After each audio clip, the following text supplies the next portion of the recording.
English टिपलर्स कहाँ से originate? English टिपलर के ओरिजिन में भी दो ब्लड लाइन बहुत ज़्यादा बेसिक इंपॉर्टेंस की हामिल है।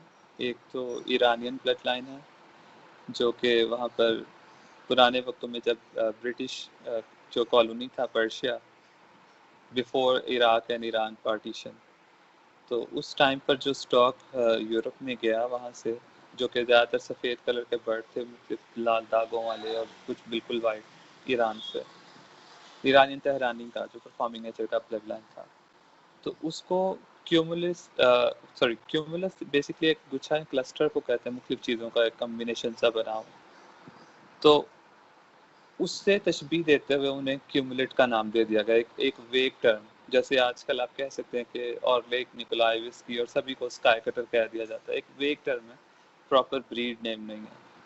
तो इस तरह से एक टाइटल मिल गया उनको क्यूमुलेट का। तो वो माइथोलॉजी इस कदर ज़्यादा फैली कि हर बंदे ने उस तरह के वाइट मोटे गोल वजूद के बर्ड्स को क्यूमुलेट कहना शुरू कर दिया। इवन के आज की डेट में इजिप्ट में बहुत से अरबिक लोग जो उनसे हैं, फ्रेंच मॉन्टेन और फ्रेंच किंग जो उनसे कबूतर है, सॉरी किंग कबूतर नॉट फ्रेंच, मॉडिना से जो रिलेट करते हैं, उन कबूतरों में से भी निकले हुए पोल्ट्री नेचर के वाइट बर्ड्स को भी उन्होंने फार्मिंग की हुई है और उनको फ्रांसावी और क्यूमुलेट कह के मशहूर कर रहे हैं।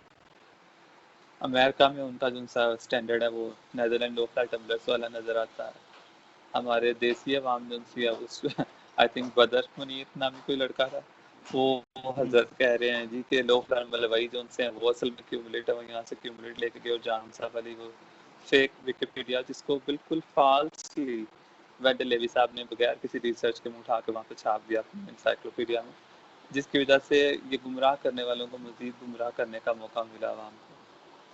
तो बेसिकली मलवई जो उनसे they are totally different breed, उन्हें क्यूमुलेट हरगिज नहीं कहना चाहिए और ना ही क्यूमुलेट कोई ब्रीड है। ये ईरानियन ब्लड लाइन था जो उस टाइम पे वहाँ पे यूरोप में गया, और जिस टाइम पे रेसर्स का, बल्कि आज की डेट में भी बहुत है, उस टाइम पे बहुत ज़्यादा रेसर्स का हॉबी था। उसके साथ सेकंड इंग्रेडिएंट इंग्लिश टिप्पर के ओरिजिन में यूज़ हुआ हंगारियन बुडापेस्ट का। तो बुडापेस्ट फैमिली के जो उनसे बर्ड्स हैं, उनको इंग्लिश टिप्पर की डिफरेंट स्ट्रेन्स में उसका असर बहुत क्लियरली नज़र आता है। उनको भी यूज़ किया गया, वो इसलिए ताकि जो बर्ड्स होमर और ईरानियन ब्लड के मिक्स की वजह से थोड़े से लंबाई में चलते हैं और शोर ज़्यादा करते हैं, उनकी शोरिंग के साथ थोड़ा सा राउंड सर्कल्स में आ जाए उड़ान का स्टाइल। तो वो राउंड और सर्कुलर मोशन लाने के लिए बर्ड्स में इनका इस्तेमाल हुआ बुडापेस्ट का, जिसका ज़्यादा इन्फ्लुएंस जो है लोवेट जो उनसे टिपलर्स है, इंग्लिश टिपलर की एक स्ट्रेन है उसमें, और गॉर्डन ह्यूज में बहुत ज़्यादा क्लियरली नज़र आता है। अच्छा, अब अगर हम रशियन रीजन की तरफ चलें, जो हाई फ्लायर्स का गढ़ मैं कहता हूँ उसको, क्या वो मेन जगह है जहाँ से बाकी हाई फ्लायर्स इवॉल्व हुए हैं, या ये सब अपना अलग अलग, इसके बारे में कोई हिस्ट्री हमारे पास मौजूद है? मेरे ख्याल से ये सारे अलग अलग हैं, अलग अलग है, हर इनका हर हाई एक फ्लायर को दूसरे से वहाँ कोई से रिलेशन? रिलेट नहीं किया जा सकता। बिल्कुल बिल्कुल, दैट इज़ ट्रू। ऐसा तो नहीं है कि रशिया में पहले आबादकारी हो गई थी हजरतों के बेटों की और बाकी जगहों पे नहीं, सारे तकरीबन एक ही इरा के दौरान डिफरेंट डिफरेंट जगहों पर चले गए और वहाँ पे आबादकारी करते रहे। ठीक है, इस तरह ही है ना। तो जब डिफरेंट इलाकों पे एक ही इरा में चले गए तो वहाँ पे आबादकारी भी साथ साथ चलती रही, कुछ जगहों पे तेज़ी से भी, कुछ जगहों पे कम तेज़ी से। ये एक सेपरेट टॉपिक है।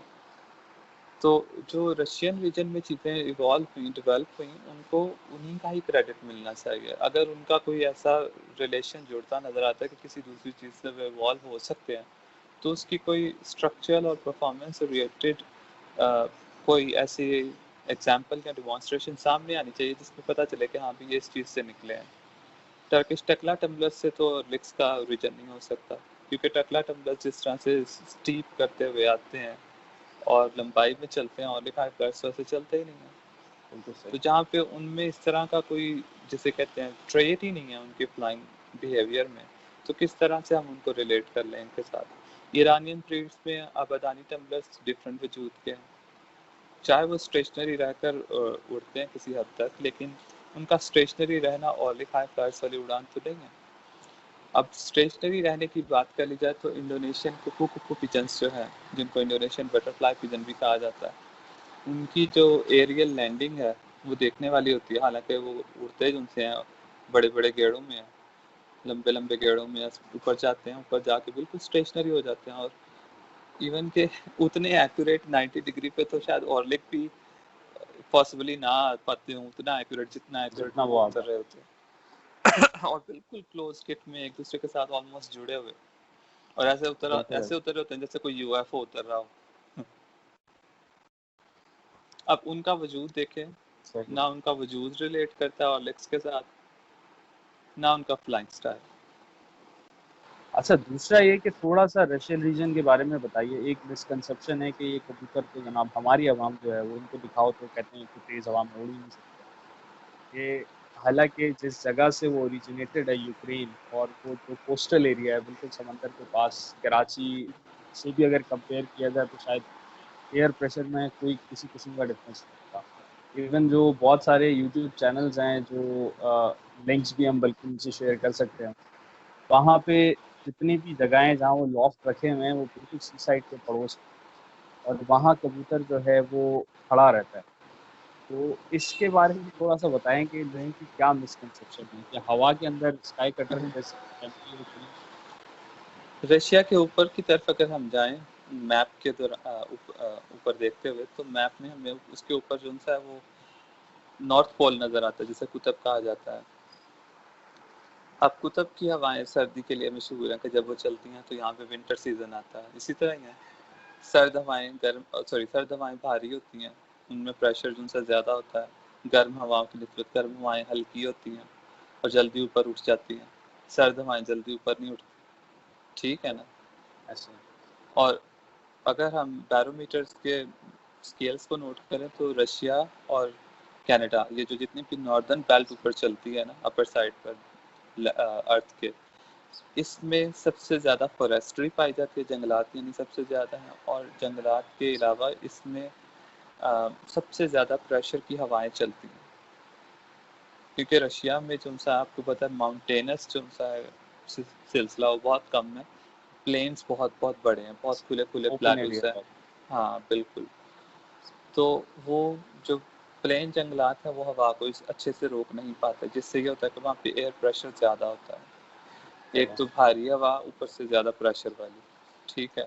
तो जब वो प्रेशर वाली हवा में इस तरह की नस्लें डेवलप की जाएंगी जो कि सीधी 90 डिग्री पर खड़े होकर लॉफ्ट पे उड़ सकें, तो उनके बारे में ये अज्यूम कर लेना कि जी वो हवा नहीं सह पाएंगे और ये हो जाएगा और वो हो जाएगा, ये सारे मिसकॉन्सेप्शंस हैं। और ज़्यादातर इस तरह की बातें वो लोग फैलाते हैं जो ख्वाहिश है कि जी स्टैंडर्ड नस्लें यहाँ के लोगों को पता चल गई तो लोग लोकल स्टॉक तो खरीदना ही भूल जाएंगे।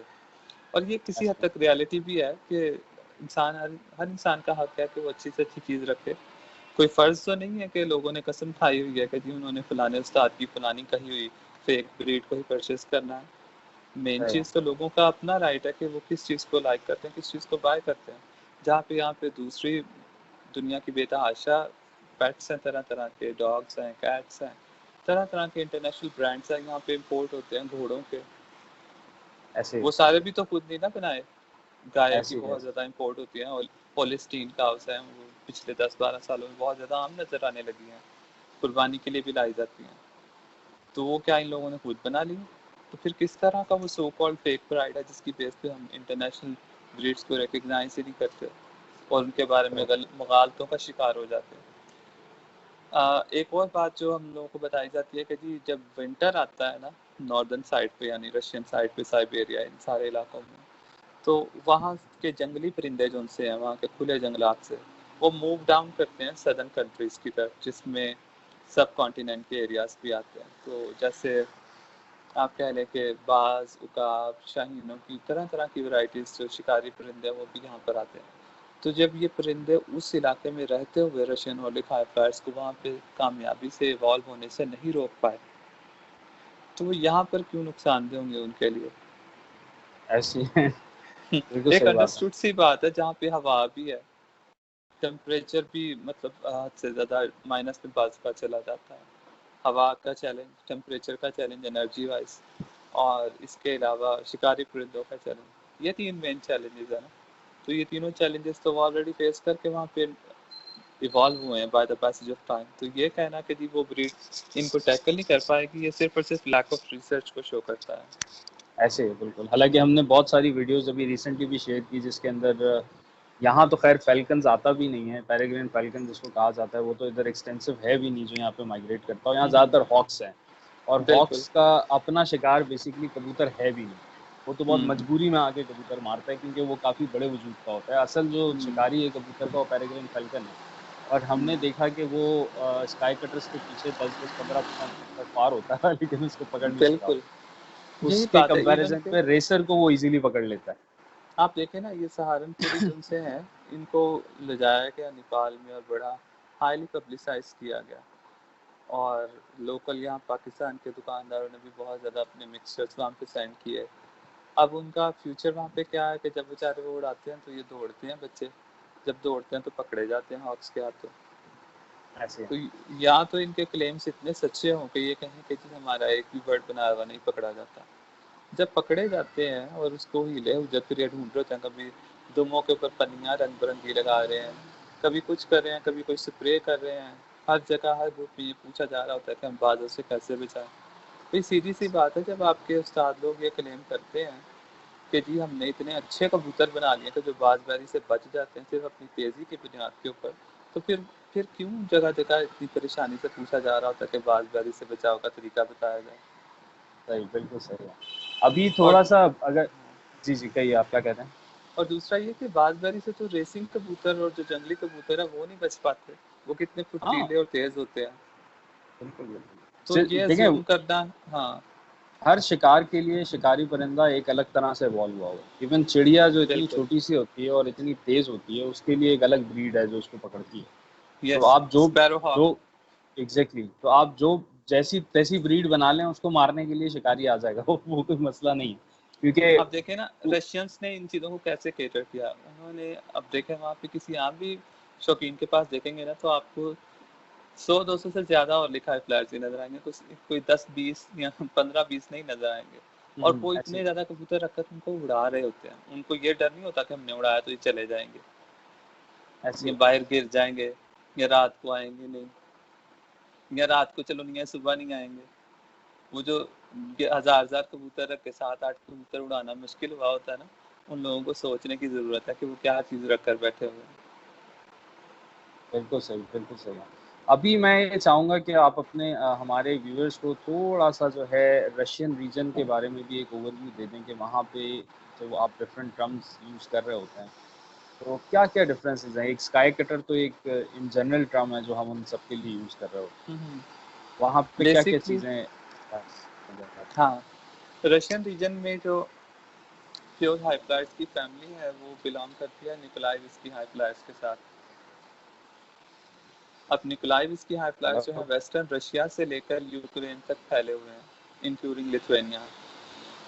लिथुआनिया में उनका जो वर्जन है उसमें उन्होंने समहाउ जो मफ टम्बलर्स हैं, प्रोबेबली टर्किश टम्बलर या किसी और फैमिली के जो टम्बलर्स हैं मफ लेग्स वाले, उनका उन्होंने उसमें मिक्सिंग करके क्रीमियन हाई फ्लाई टम्बलर्स बनाए हुए हैं जो कि टम्बलिंग भी करते हैं साथ में। वो एक सेपरेट लाइन है, कुछ लोग उनसे रिलेट कर देते हैं कि जिनका ओरिजिन हुआ है, जबकि ऐसा नहीं है।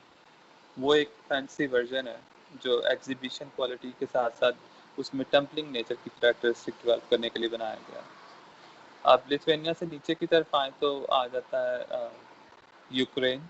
यूक्रेन में जो सा निकोलाई विस्की का एक आप कह लें बाय प्रोडक्ट ज़्यादा कॉमनली पाया जाता है जिसको विलेंस्की ऑर्लिक कहा जाता है, जो विलेनस सिटी के साथ मंसूब किया जाता है। अब विलेंस्की ऑर्लिक्स जो उनसे हैं वो बेसिकली दुम के नीचे पर लाते हैं, यानी उनका जो रख रखाव है और मेजरमेंट में जो निकोलाई विस्की हैं उनसे थोड़े से छोटे होते हैं, यानी आप कह लें कि हार्डली 1 इंच का फ़र्क होगा लेंथ में।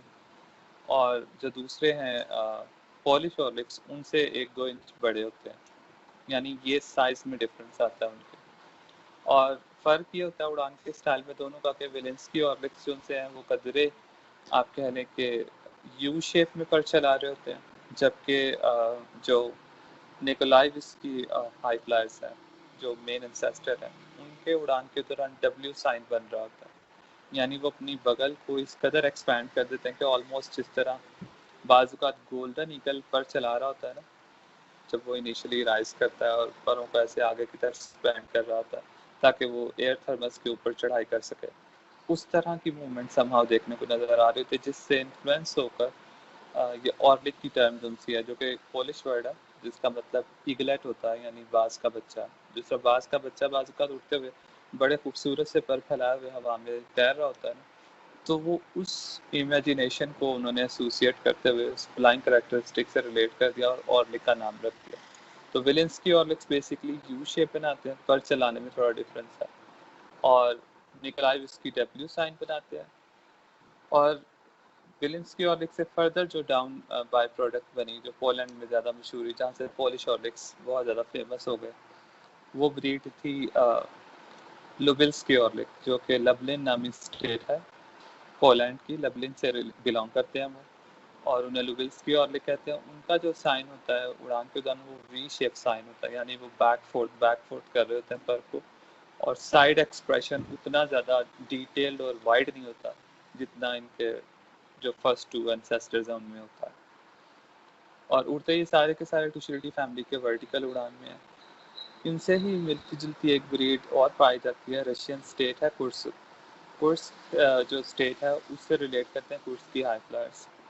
वो बेसिकली चंद एक कलर्स में रखी जाती है, और उनके बारे में कुछ लोग कहते हैं कोई टम्बलर्स हैं, लेकिन जहाँ तक उनकी उड़ान को देखा जाए तो वो बहुत ही स्टेशनरी स्लो एरियल उड़ान करते हैं, वर्टिकल उड़ान, जहाँ पर उनमें कहीं पे कभी टम्बलिंग या वो नज़र आती है, आप कह लें सर्कल मूवमेंट या ऑर्बिटल मूवमेंट्स नज़र आती हैं उनके फ्लाइंग स्टाइल में।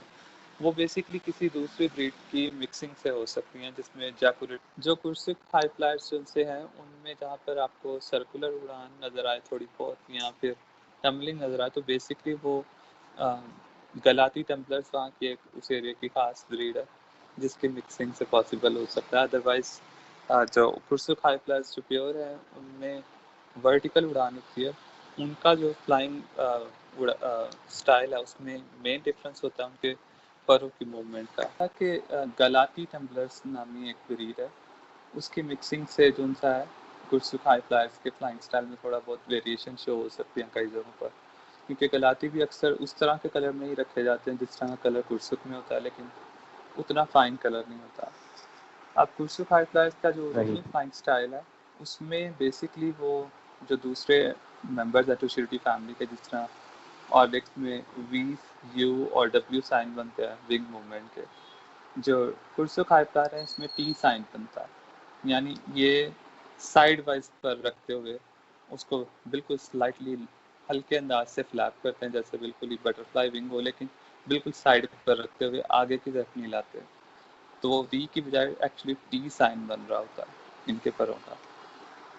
और इसी तरह खड़े रहते रहते ये बिल्कुल एरियल आसमानी हाइट पर चले जाते हैं। और हैं ये भी एंड्योरेंस फ्लाइंग ब्रीड ही, यानी लंबे आवर उड़ने वाली है। ये जिस तरह के अक्सर हम एज्यूम कर लेते हैं कि जी कबूतर गोल वजूद का है, मोटा है, फूले हुए परों वाला है, तो अच्छा मैं बता रहा था कि जो कुर्सिक हाई फ्लायर्स है, कुर्सिक हाई फ्लायर्स भी आसमानी ब्रीड है और ये लंबे आवर उड़ते हैं। यानी गोल वजूद को देखकर उसे फैंसी कह देना ये सिर्फ और सिर्फ कह लें कि कम इल्मी की निशानदेही है, इसका उस ब्लड लाइन के एंडोरेंस से कोई रिलेशन नहीं है। हर गोल वजूद वाली ब्रीड फैंसी नहीं होती। बिल्कुल सही है। अच्छा, इनमें से हम कौन सी ऐसी इनकी लाइन है या ब्रीड है जिसको आप सबसे ज़्यादा समझते हैं कि ये सबसे ज़्यादा लॉन्ग आवर्स के ऊपर उड़ने वाली है, परफॉर्म करने वाली रशियन रीजन में? रशियन रीजन की जो ब्रीड्स हैं इसमें जहाँ पर ऑर्लिक्स बहुत ज़्यादा मशहूर हुए हैं 28 आवर्स के, जिसकी वजह से स्काई कटर का बेसिकली जो टर्म है वो यूक्रेन में ज़्यादा पॉपुलर है। यानी यूक्रेन में जो विलेंस्की ऑर्लिक्स हैं उनके बहुत लंबे आवर्स की उड़ानें हैं। इसी तरह जो उनसे हैं पोलिश ऑर्लिक्स, क्योंकि आपको पता है कि ये जो यूक्रेन और पोलैंड हैं ये बहुत हद तक इन्फ्लुएंस्ड है अमेरिकन, जो आप कह लें ऐसे। हाँ अमेरिकन जो लॉबी है, इकोनॉमिक लॉबी या कॉरिडोर है जो यूरोप से रिलेट करता है, तो उससे बहुत ज़्यादा इन्फ्लुएंस्ड है, इसलिए इनकी इन्फॉर्मेशन ज़्यादा बाहर है। रशियन जो स्टेट है कुर्सुक या निकोलाइव जो सिटी है, वहाँ के जो बर्ड है निकोलाइव, इसकी जो ओरिजिनल ब्लड लाइन है, उनकी ज़्यादा इन्फॉर्मेशन बाहर आती नहीं है। ये मेरे ख्याल से तीनों चारों ही इक्वली गुड है। जो कुर्सुक हाई फ्लायर्स हैं वो इनमें थोड़े कदरे कम हैं, मतलब कदरे से मुराद यानी अगर बाकी 20 आवर प्लस जाती हैं तो वो जो उनसे 15-16 घंटे चले जाते हैं, तो 4-5 घंटे का उनका डिफरेंस है।